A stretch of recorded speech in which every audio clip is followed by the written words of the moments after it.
I'm Bill Moyers. Do you ever have the feeling that someone you don't know is trying to send you a message? Well, you don't have to believe in extraterrestrial creatures to know it's so. We're all constantly the targets of people who want to win us over. Every government department, every major corporation, every organization with a mission employs experts in public relations whose job is to get their message across in the best possible light. Public relations has become a major industry of the 20th century, product and symbol, in a way, of our age. This broadcast is about two men who were the first of their kind, pioneers of PR. One gave the Rockefellers a new image, the other turned lights on all over the world.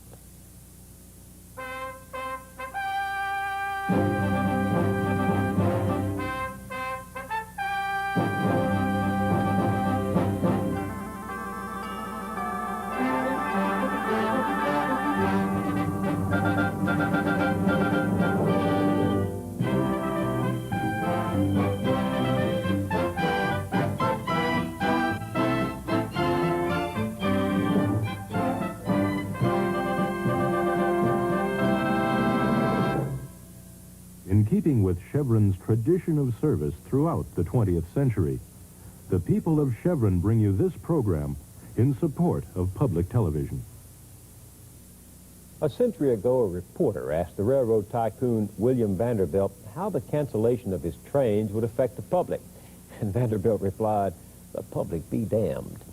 You could get away with such contempt in those days if you were rich and powerful and audacious enough. Plundering potentates like Jay Gould and Jim Fisk built their vast fortunes through fair means and foul and cared not a fig what anyone thought of them. But that began to change as America moved into the new century. Big business had to contend with the public opinion made possible by the new media of mass communications.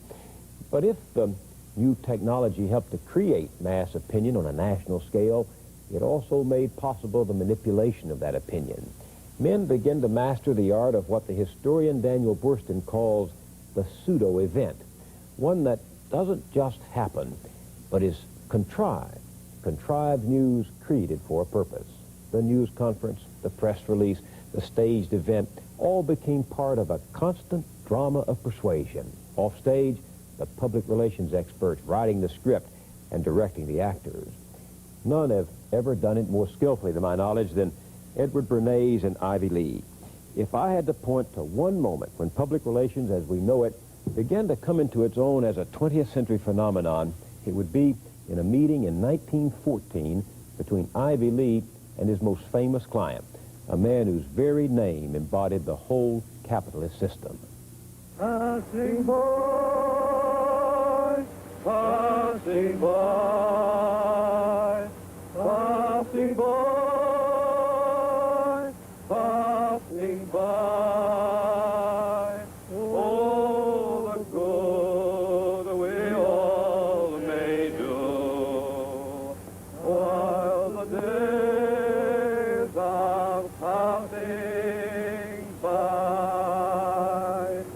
That's fine. You're a good song leader, Mr. Rockefeller. John D. Rockefeller Sr., with the exception of a few emperors of China, he may have been the richest man this world has ever seen. He lived to a ripe old age, and with age came honors and respect from America and around the world. The family name was synonymous with philanthropic giving. The old man beloved as a patriarch of American enterprise and a benefactor of humanity. Here's how the press and newsreels of the day fancied him, that kindly, friendly elder whose golf scores and folksy homilies could make headline news.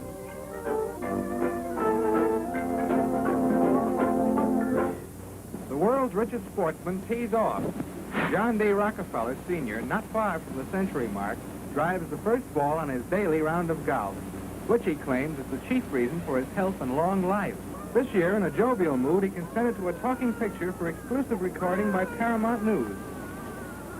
I hope you're well. Bless you. I am very well. Good. I am very grateful to you and to a host of people who are so kind and good to me all the time. Why, because you're so good to everybody. Yes, you are. But wait a minute. This newsreel was from 1932, and it's surely not how newspapers and magazines saw John D. Rockefeller 20 years earlier. To the generation before the First World War, Rockefeller was the rapacious Midas, a billion-dollar tyrant who would crush anyone in his way. His all-powerful trust, the Standard Oil Company, was broken up by government legislation. Bodyguards had to surround him when he went to church. Even some of his charitable donations were returned as tainted money. He was, after all, the man whom Senator Robert La Follette called the greatest criminal of the age. No wonder the muckrakers went after him with all the barbs in their quiver. What a target he was, and what a time they had. There he was, hoarding his money and thumbing his nose at Uncle Sam while robbing the country of its wealth. He was their one-man rogues gallery of barnyard images, as greedy as a pig, as slippery as an eel, as vile as a vulture preying on the public. What in the world happened? How did they change the image of the most hated man in America? What transformed the ogre into the grandfatherly choirmaster of the newsreel? Well, the turning point came in 1914 with a strike by the miners of the Colorado Fuel and Iron Company, in which the Rockefellers were principal shareholders. Rockefeller Sr. turned over the reins of power to his son, John Jr. But in the mind of the press and public, a Rockefeller was still a Rockefeller. Rockefeller Jr. would inherit both the family's fortune and its problems. In 1914, the problems centered on the town of Ludlow, Colorado, a scene of violent confrontation. They called it Bloody Ludlow. On the east side of the Rockies, Colorado is rich in coal, and the story of the miners of Colorado should be told. Colorado, it was a poor place to raise a family in the 1910s, and the miners of Colorado were poor, hard-working men. I think you could say that the miners of southern Colorado in that period were among the most painfully oppressed anywhere in the world. George McGovern, Democratic presidential candidate in 1972. He wrote his Ph.D. dissertation and a book on the struggle of the Colorado miners. They lived in company towns where everything was owned by the company. The stores where they bought their groceries and supplies, the churches, the schools, even the courts were more or less controlled by the companies in that period. And these miners worked under the most appalling conditions. The mines were very dangerous. It was not unusual for 100 or 200 miners to be killed in a single year. And of course, at that time, they worked at subsistence wages without any union representation. When the miners of Colorado were poor, hard-working men. Now Rockefeller, he was a rich man. He owned the mines and he owned the land. He wrote the law books for Colorado, and the sheriff was his right hand. United Mine Workers moved in an effort to organize the coal fields when the major coal companies refused to meet with the union representatives. The strike was called, and about 13,000 miners and their families moved out of the company towns, moved into tents that were provided by the union. Will the miners, they took to striking for union and a living wage. The strikers did not have a very high standing in the eyes of the American public when this strike began in 1913. It was just generally taken for granted that if you were on strike, you were unappreciative, you were undisciplined, you were under the control of sinister foreign influences, you weren't quite loyal to the nation.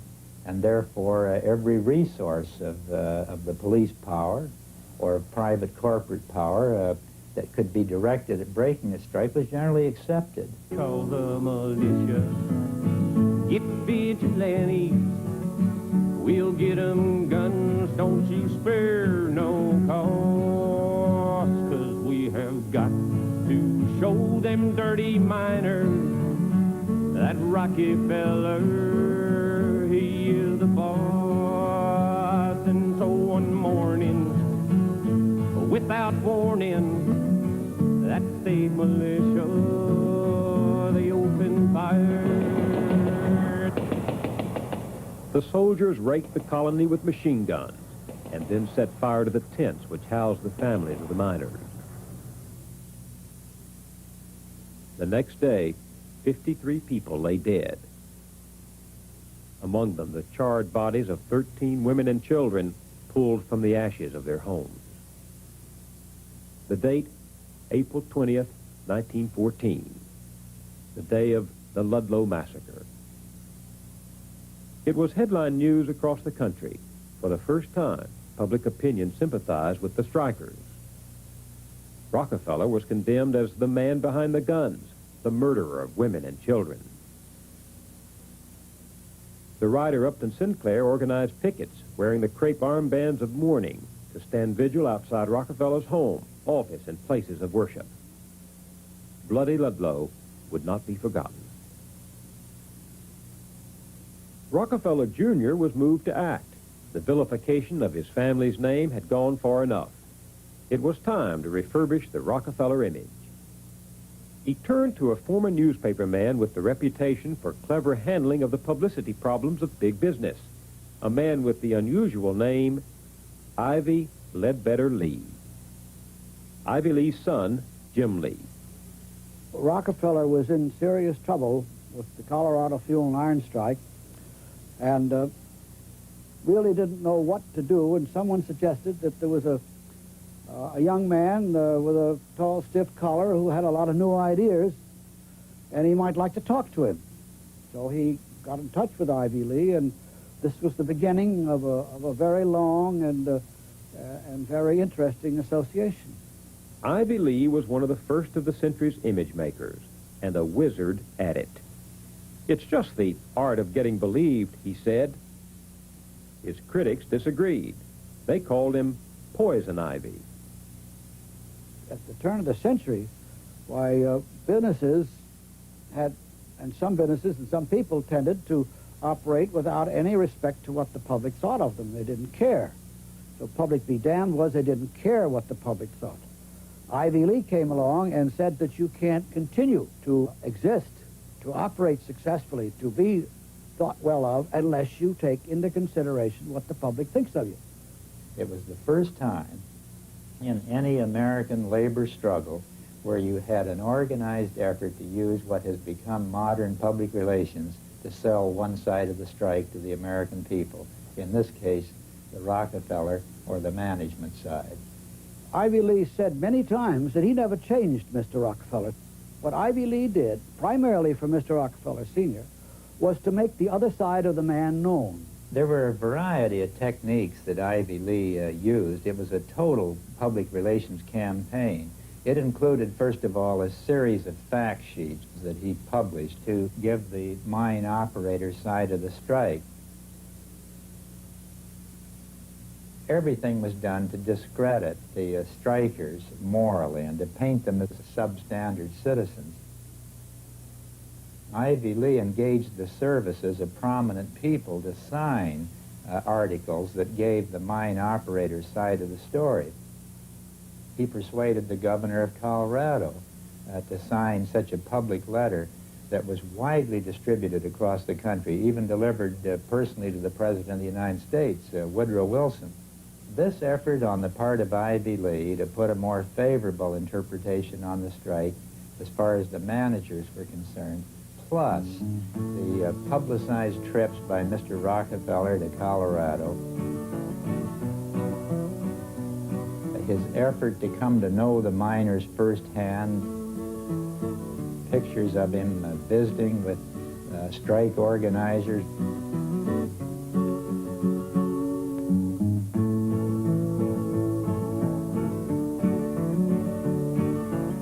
talking with the miners and their families, asking the mothers about the conditions in the homes, asking the miners about the conditions underground.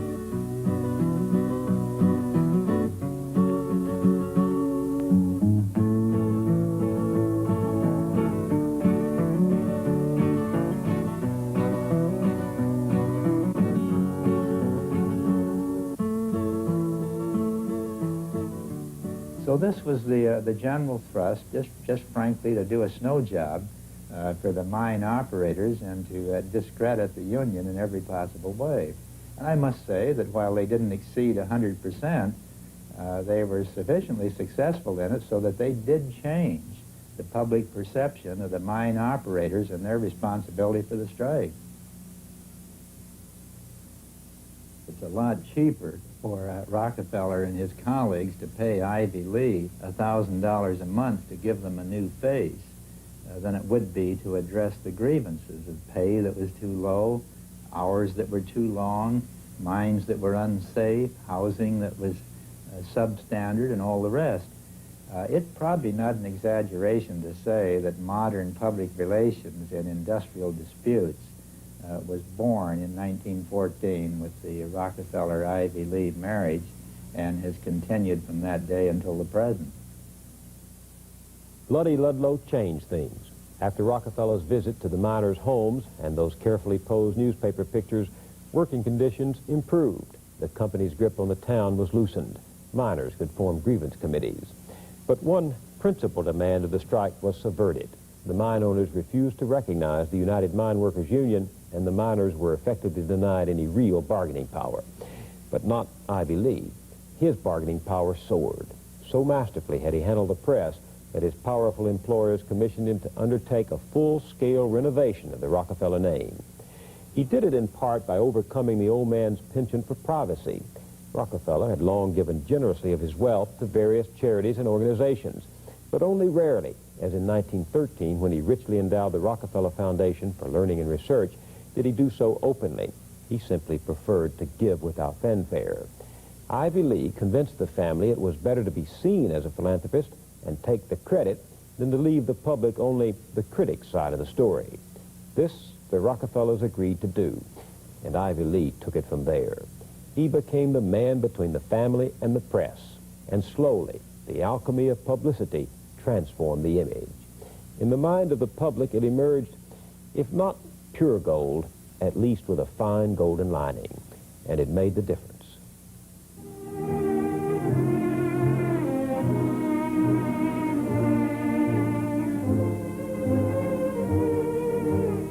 John Davison Rockefeller Sr., once the world's richest man, was even better known as a public benefactor, devoting millions to science, education, and philanthropy. Oil was the foundation of the vast wealth which Rockefeller used to help others.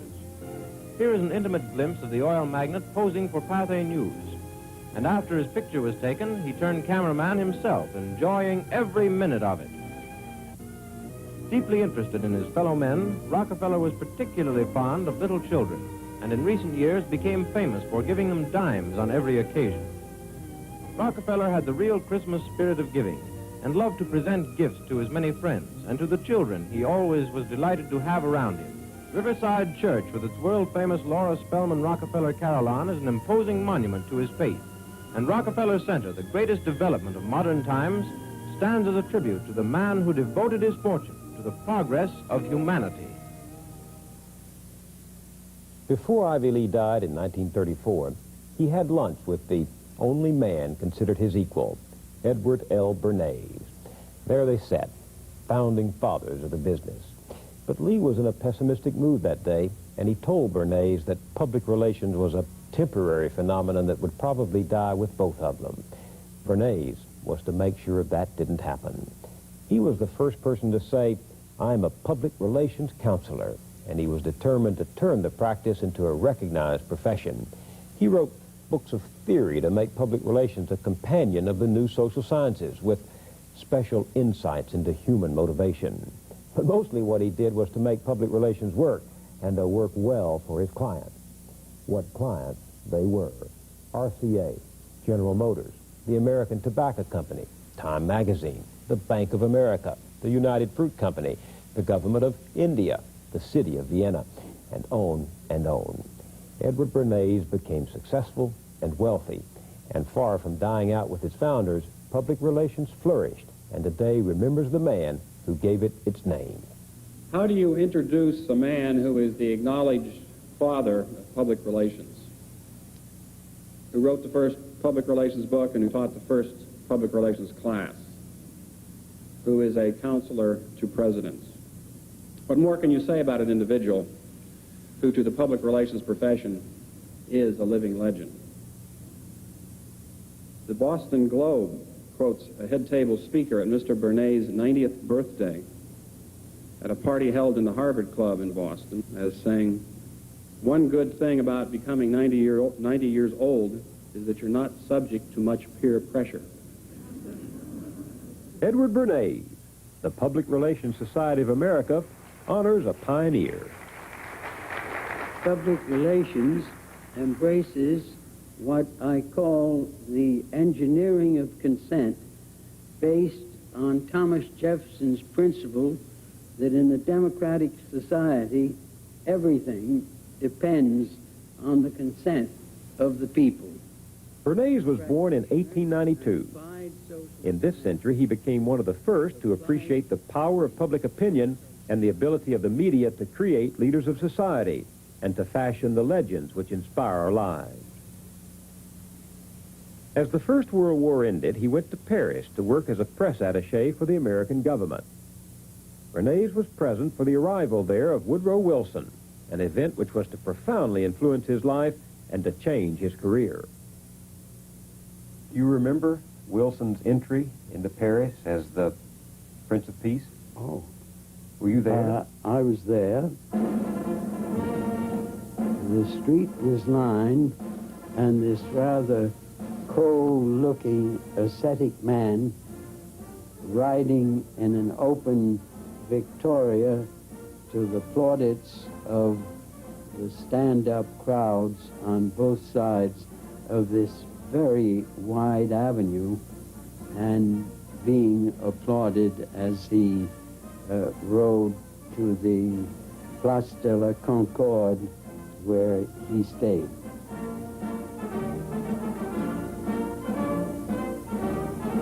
And the day of his coming, my maid, a young peasant woman from the interior of France, came to me in the morning and asked whether she could have the afternoon off.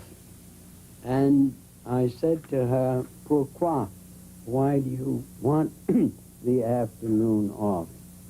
And she said, "Je veux voir les bienfaiseurs de l'humanité." I want to see the well-doer of humanity. And obviously, I let her off. This image of Woodrow Wilson as the living Prince of Peace owed a lot to official U.S. propaganda. Bernays had been part of a federal wartime agency called the Committee on Public Information. Its purpose was to shape public opinion in support of Wilson's war policies at home and abroad. And now, Wilson's crusade to turn the victory into lasting peace. Bernays saw firsthand the power of words and pictures to sway masses of people, what he was later to call the engineering of consent. The effect of this activity had brought about a situation in which Woodrow Wilson became a Godhead symbol. They believed that he had made the world safe for democracy. That's right. They believed that he had fought the war to end all wars. And so did I. And you believed it. You believed your own propaganda. And this was the first time that the government had actually consciously gone into the business of opinion making. Right.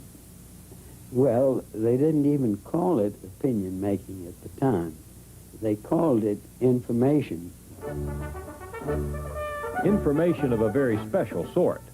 As these World War I posters indicate, this was information backed with the powerful force of emotion.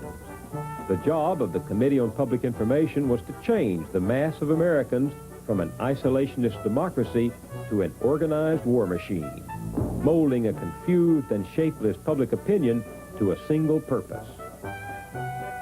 In 1917, the committee was to turn to a new and untried medium to reach this public: motion picture film. Movie screens across the nation reflected the coming images of war and the U.S. government's first shaky attempts to propagandize its own people.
Work today would be thought of as amateurish vis-a-vis modern social science knowledge.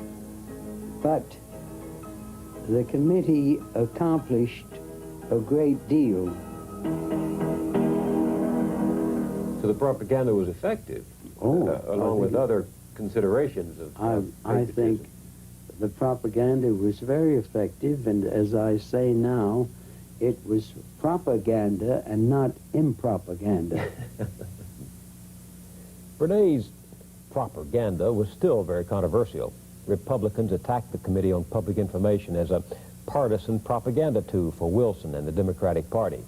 And the journalist Walter Lippmann worried that we might be seeing the first glimmerings of thought control by which democracy would be at the mercy of the few.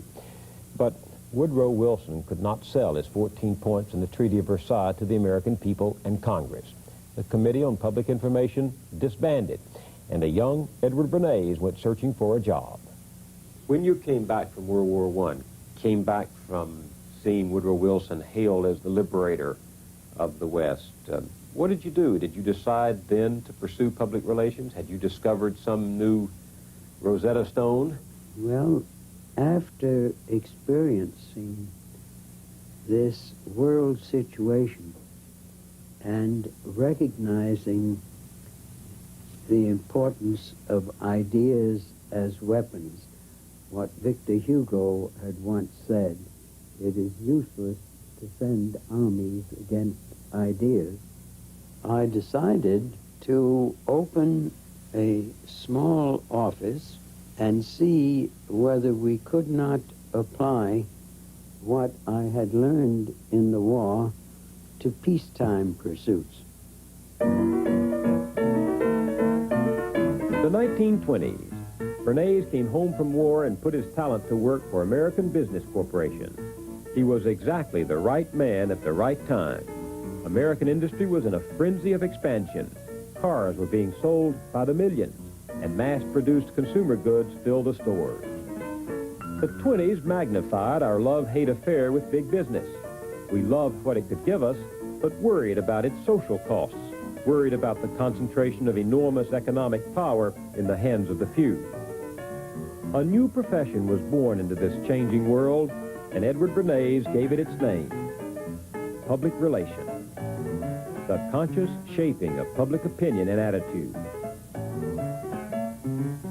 His wartime experience was applied to the problems of his peacetime employers. Everyone, from the captains of industry to American presidents, wanted his services. President Calvin Coolidge gave off the impression of aloofness and coldness. And there's a story that he asked you to come down to advise him on how to project more warmly. Tell me about that. Coolidge had been a Vermonter, or was a Vermonter, and anybody from Vermont was regarded as a cold, frigid human being brought up in the north of New England.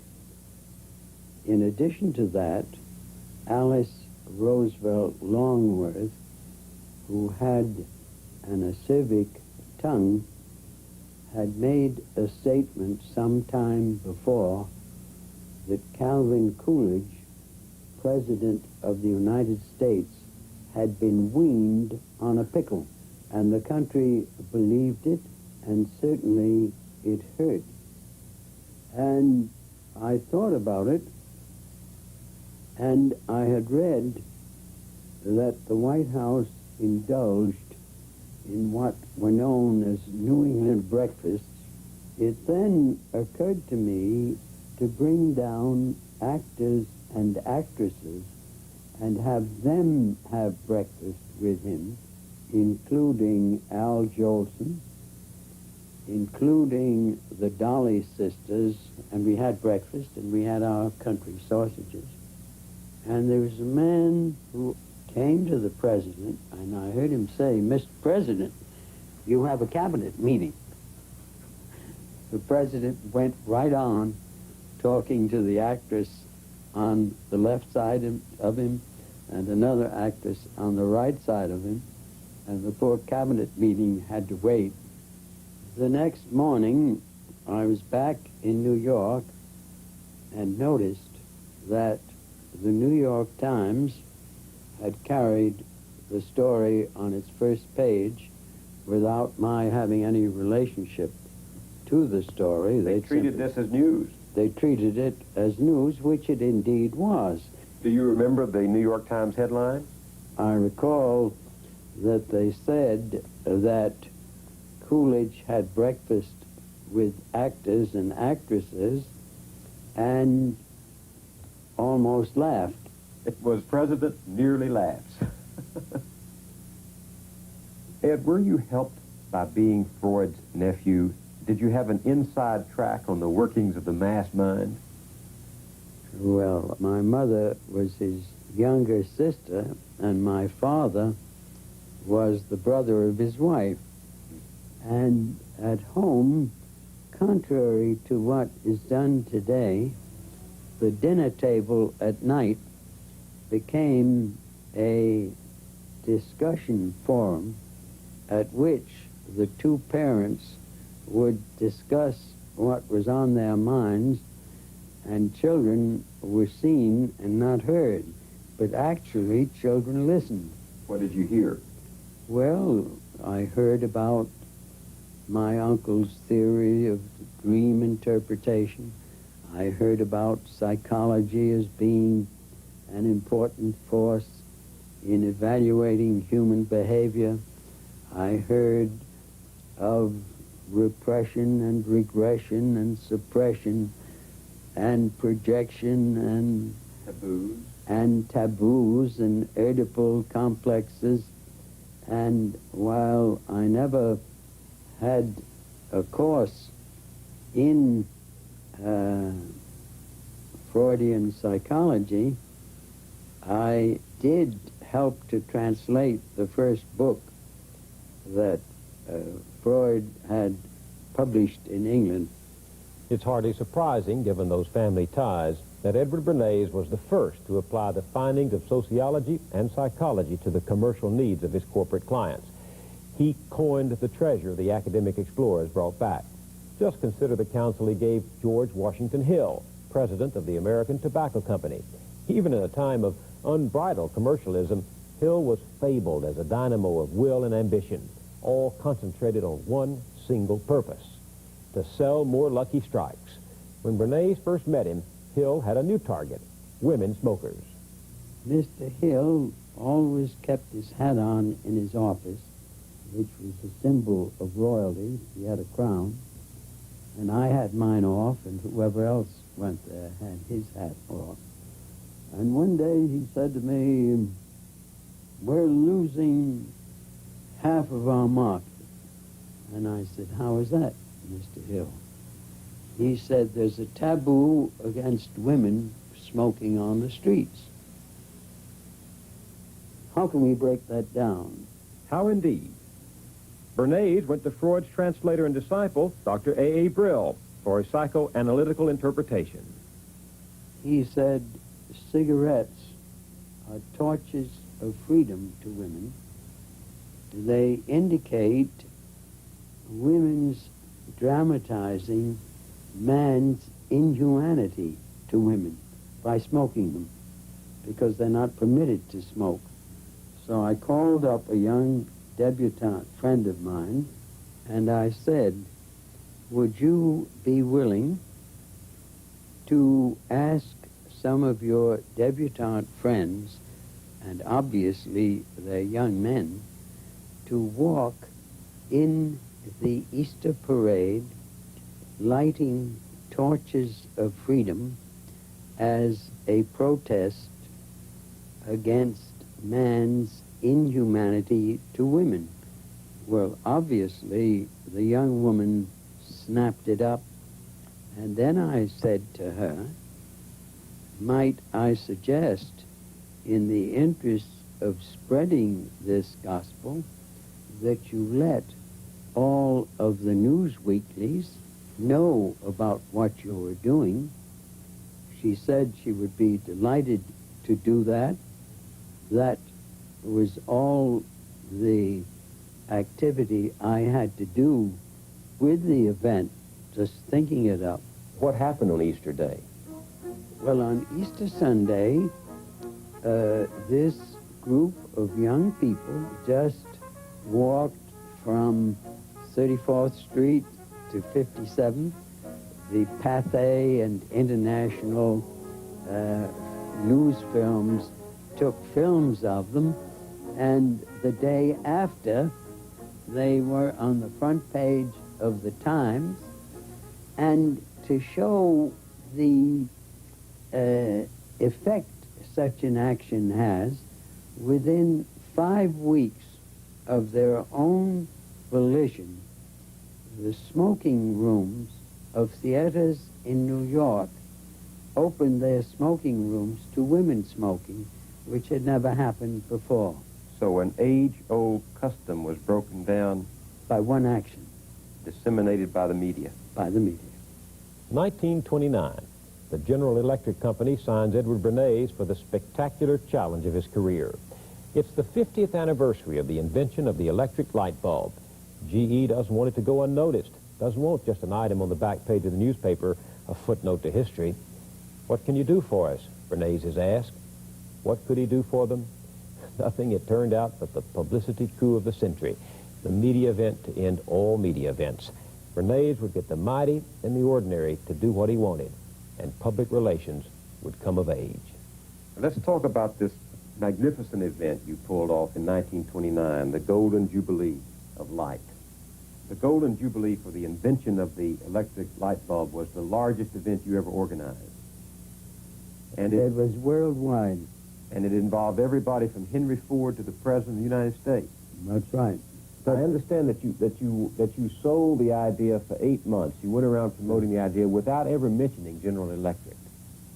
Well, General Electric was a beneficiary, and there was no need to mention General Electric because I wasn't interested specifically in General Electric. What I was interested in was taking a man who had contributed the phonograph, who had contributed motion pictures, and who had contributed the incandescent lamp, and giving him the place in the schema of Godhead symbols in the United States, who were for the most part political.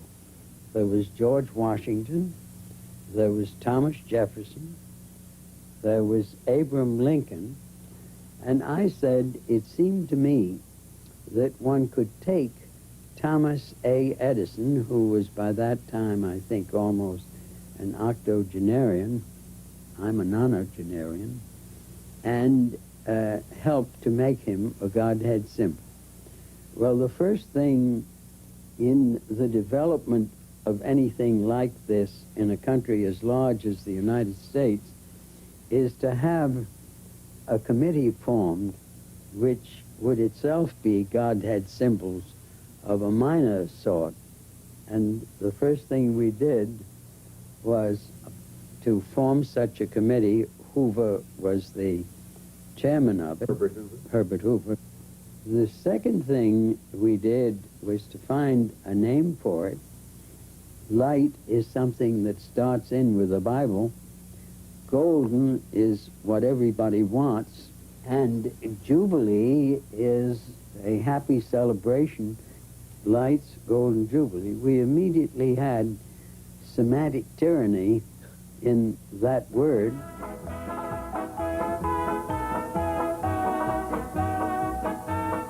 Detroit, October 1929. With Henry Ford as host, Light's Golden Jubilee began. The arriving celebrities are a who's who of the industrial age. President and Mrs. Hoover, J.P. Morgan, John D. Rockefeller Jr., Madame Curie, Orville Wright, William Randolph Hearst. And for the rest of the world, Bernays organized a worldwide radio broadcast with NBC star announcer Graham McNamee at the microphone. It was reported later that Admiral Richard Byrd was listening to the program somewhere near the South Pole.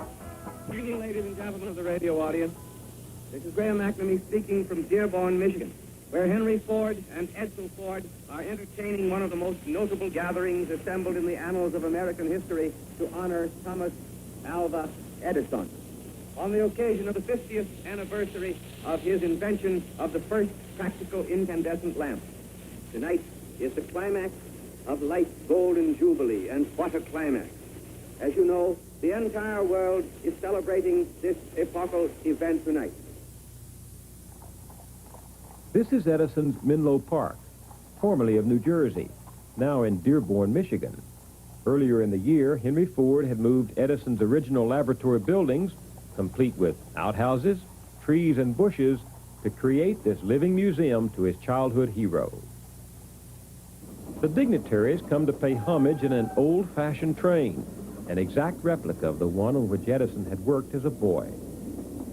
The newsreel cameras of the day record the momentous events and capture as well images of an anxious Edward L. Bernays. 8 months of planning are coming to a climax.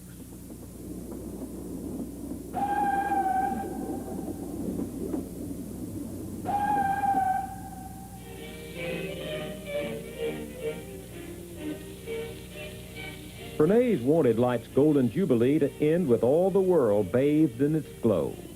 Radio made it possible.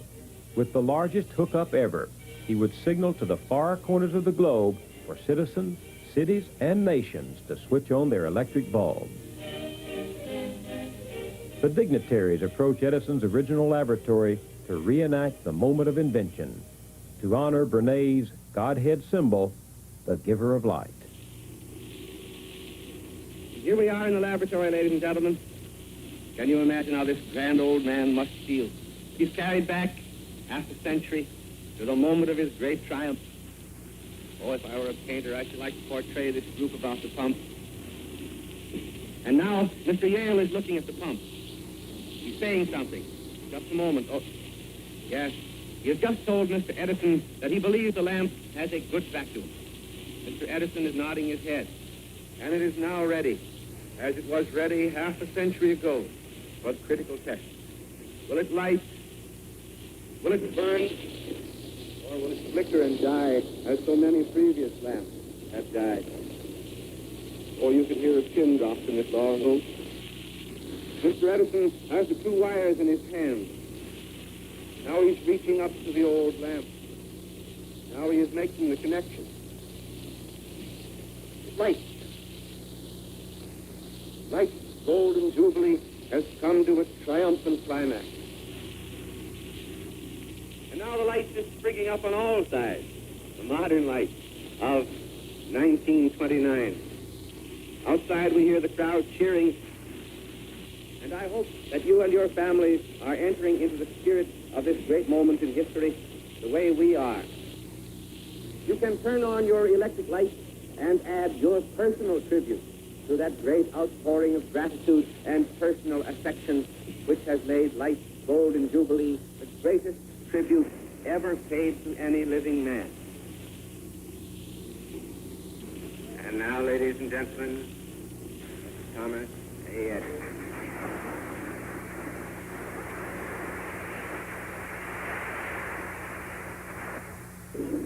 Mr. President, ladies and gentlemen, I am told that tonight my voice will reach out to the four corners of the world.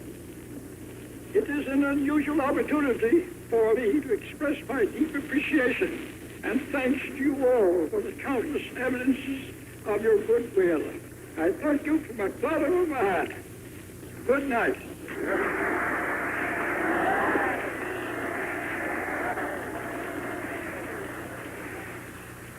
Do you remember what they talked about when Edison and Ford got together for dinner? Oh, I'll never forget that. I was a not-so-young man, and I was asked to accompany these two gentlemen, both of whom had completely revolutionized America and really the world, and I decided to shut up and listen to the wisdom of these two great innovators. And soon after the lunch began, Mr. Ford cupped his hands this way up to his lips, and in a rather loud voice, because Edison was slightly deaf, said, "Tom, what makes you look so good?" And Tom answered, "My wife gives me Carter's little liver pills."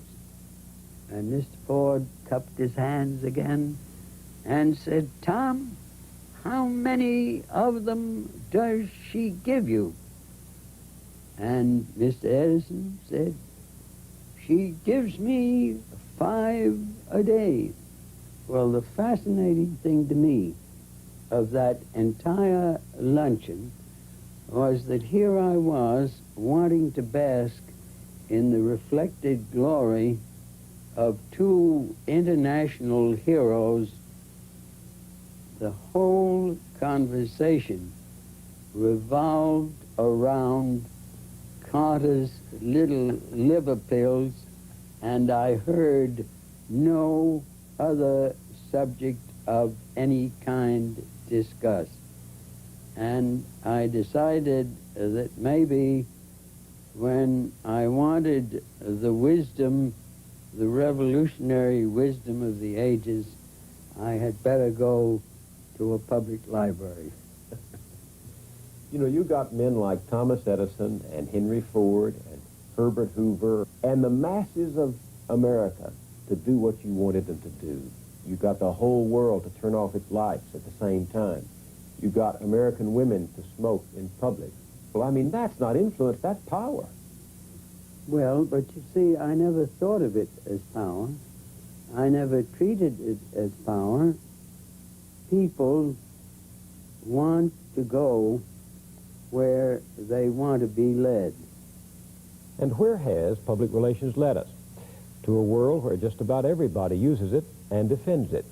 The people in the business say their aim is to inform as much as to persuade. And persuasion is no dirty word, they insist. It's the sound of democracy and free enterprise in action. That's a point. But it is hard to recognize Adam Smith's rational buyers or Jefferson's enlightened voters in a public bombarded with contrived events to make someone's point. Who's pulling the string and why? It's one thing when funny people in bathing suits celebrate Eat More Potato Chips Week, another when the answer to some governmental breach of law or violation of human rights is a highly paid media consultant. Something else, too, when the remedy for shoddy merchandise is a new corporate logo or a press conference featuring a blizzard of facts from hired experts. And in a world where the rich and powerful can hire more and better persuaders, who has the last word? So the challenge to those who use public relations is one of ethics. To busy citizens caught in this century's thicket of unreality, the challenge is vigilance. I'm Bill Moyers.